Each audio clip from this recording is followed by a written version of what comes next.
Bonjour à tous et bienvenue sur la chaîne Liberté éducative. Aujourd'hui, nous abordons un sujet important pour toutes les familles pratiquant ou souhaitant pratiquer l'instruction en famille, la notion de scolarisable. De nombreux refus d'autorisation d'instruction en famille sont actuellement justifiés par cette notion. Mais est-ce vraiment ce que dit la loi?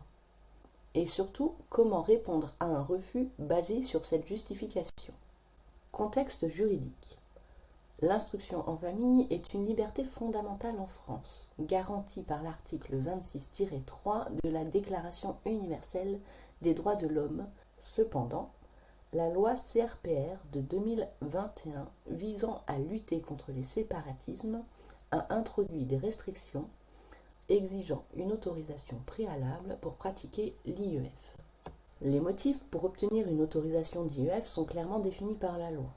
1. L'état de santé de l'enfant ou son handicap. 2. La pratique d'activités sportives ou artistiques intensives. 3. L'itinérance de la famille ou l'éloignement géographique de tout établissement scolaire. 4. L'existence d'une situation propre à l'enfant motivant le projet éducatif. La notion de scolarisable. Actuellement, beaucoup de refus se basent sur l'idée que l'enfant doit être inscolarisable.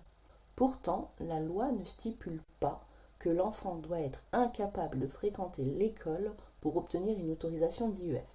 Le Conseil d'État a clarifié ce point dans une décision de décembre 2022, en déclarant que l'autorisation peut être accordée si l'instruction en famille est, pour l'enfant, la plus conforme à son intérêt, même si la scolarisation reste possible.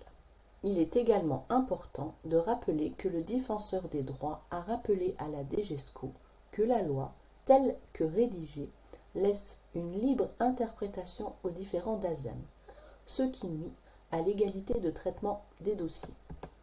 Exemple de jurisprudence. Voyons quelques exemples récents de décisions de justice. Le tribunal administratif de Besançon qui a eu une lecture stricte du motif 4 exigeant une démonstration d'un besoin spécifique de l'enfant pour justifier l'IEF. Le tribunal administratif de Rennes, position plus libérale, acceptant les demandes sur la base d'un projet éducatif sérieux, sans exigence stricte de situation propre. Le motif 4 et les certificats médicaux.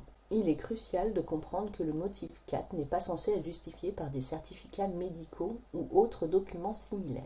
Ce motif a été ajouté par le législateur pour permettre aux parents de choisir librement l'instruction qu'ils souhaitent donner à leurs enfants.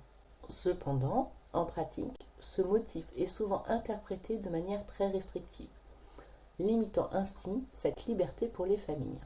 En cas de refus, il est important de préparer un recours administratif préalable obligatoire, le RAPO.